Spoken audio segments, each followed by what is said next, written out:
Hey everybody, welcome to What the Flick, all the way to episode 12 of Marvel's Marvel's Daredevil on Netflix. I'm going to get this right one of these days. The ones we leave behind: Alonso, Duralde, Kim Horcher, William Bibbiani, Francis Maxwell. I am officially shipping Owlsley. What?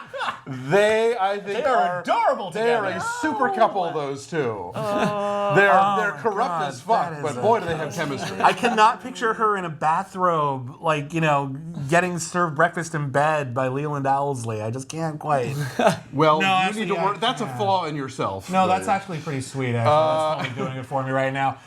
This episode is this should have been called the death of journalism, I feel. In a lot of ways. This is totally all of the Ben Urich stuff. It comes to a head here. Yeah. I gotta go blog now. Yeah, Well, it gets in the way of selfies and Facebook. Yeah, there's all of that stuff, and I think they discuss a lot of relevant topics. Actually, Fisk has this great speech about how the important stories, the important ideas require too much focus, and everyone has short attention spans, which I feel is pretty relevant coming from a show that demands to be binge watched. Yeah. But it doesn't demand it. You just did it. Well, you know what I mean. A lot of people are, but we're not going to do a 2-hour Daredevil movie. We're going to do like a 13-hour Daredevil movie. Yeah. I mean, that's a different thing. We can transition over to Madam, what's her name? Madam Gao's ability to knock Daredevil on his ass when she's, what, like 70? So was that anyone else to take that like comedically, or was that supposed to be that he doesn't expect? Awesome. Yeah, he doesn't expect this from her, so suddenly she catches him off guard. Well, and I never know the rules of this sort of thing. Like, are you allowed to hit a woman after she has planted your ass on the ground, or is it still a no-no? Well, she's like a 78-year-old woman or an 80-year-old. I think it's questionable. She's still decked him. Yeah, she still decked him. She has established herself as an opponent of equal or greater stature. So do you then get to punch her or no? It's always frustrating when like they'll do that in a movie where anytime there's like an evil woman character,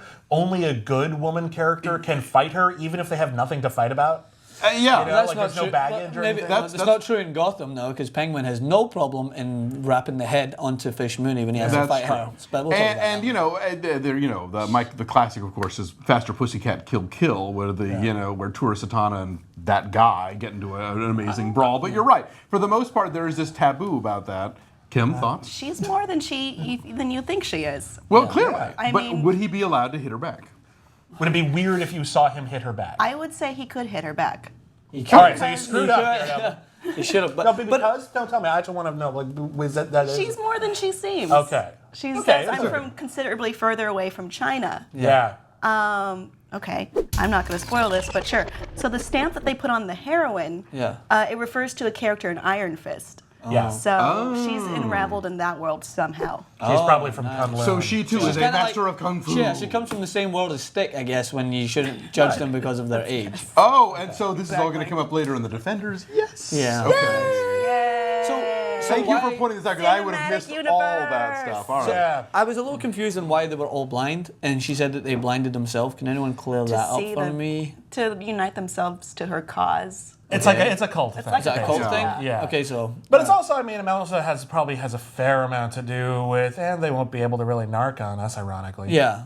I just didn't know why they did it. I didn't know if Why they did it willingly? Yeah, You're right. It's a cult thing. She's very convincing. Yeah, amazing battle sequence led, of course, with the lead up of that great rooftop chase. Yeah. Parkour as fuck, I put in my notes. Where he's just like doing those roofs like crazy. Although I didn't quite buy it, like, okay, yes, I get you've got the super enhanced hearing, but that you can hear classical music inside a closed car in New York traffic? He's really wow, good. that's fair. pretty amazing. They love their classical music in this show now. We talked about it before, and it was just me and you, and now they've just consistently put it in there, especially with a scene we'll talk about Only for later. bad guys, though. Yeah, only for bad guys. No good guy comes into classical music. Yeah, once you hear Nessun Dorma, you know evil is afoot.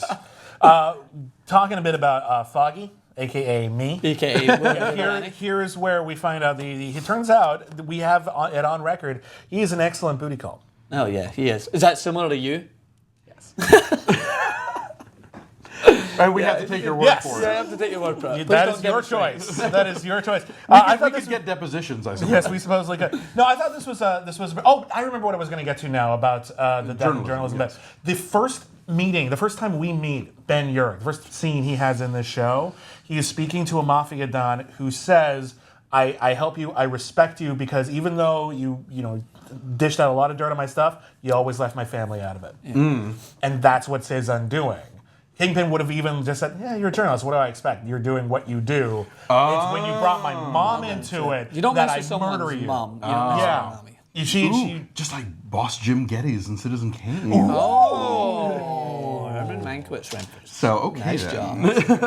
the Urich arc is tragic in this, and certainly I definitely was surprised when it turned out that Fisk's mole at the Bulletin was the receptionist and not the. Oh yeah, spoilers for next episode, but yeah. I thought like he was still somehow involved though, because he said your articles have been shit. There's no way Ben's articles were shit. Yeah, he was still a dick otherwise, but it wasn't Right? like it Just wasn't because the. he's not necessarily a good editor doesn't mean he's a corrupt editor. Right, and just because I think, and by shit, it just means you're not fitting into this sort of glossy bullshit that we're printing now. Yeah. You know, it's like you're too old school and investigative, and we want, people to pick the color of the new subway line, Okay. And so it's sort of like if somebody at, I'm not going to name a publication, but if a publication that you knew was crap told you your stuff wasn't good, that didn't mean it wasn't good. It just means it's not what they're looking for. Okay, I get it now.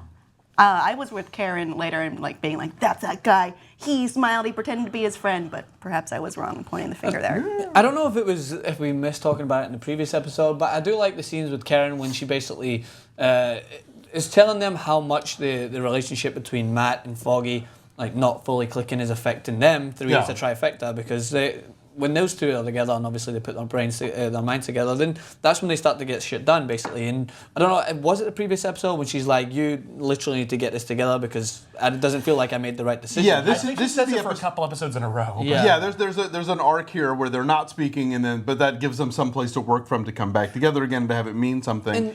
And this is what I like, because I always go back to Batman, but you have Batman and Alfred have their conflicts, right? But Batman will still go out and do what has to be done, and he will still probably do it successfully, maybe not as successfully as, wow, that was hard to say. Maybe not as successfully as he is when he's on good terms with Alfred, but you see Matt Murdock, he doesn't have his head in the right place unless the three of them are together, which makes him seem not as much a superhero, but as part of a team, which I like with the three of them together. They're his family. They're his family. You need to be on the right I mean, like, after the whole confrontation with Foggy about his secret identity, I think it really pushes Foggy more into a position to have to be, maybe not a conscience, but at least representative of the quote-unquote right way to do things. Yes. And from that really pushes Foggy to try to like really find the legal way out of this, the legal way to bring down the Kingpin. He doesn't have the option of running around in a costume. As much as I would like to see that, happen. But like, he's got to work through the law. He's a great lawyer. He's a great lawyer. And like the guy earlier said, it was the accountant that brought down Al Capone. It was tax evasion. Yes. So there does exist, channels in the system to bring these guys down, no matter how powerful they are. It's easy to get cynical about that lately when we look at no one going to jail, say for the financial shenanigans of the last decade or so. But yeah, the idea ostensibly on paper is that yes, no matter how rich and mighty and controlling the media and controlling the cops and whatever else, there's always a way legally through legal channels to take these guys down. Yeah. Wouldn't it be nice? It's a nice. This is a fantasy. It's program. a very big fantasy. Yeah. All right, we will be back with the finale of season 1. Join us if you.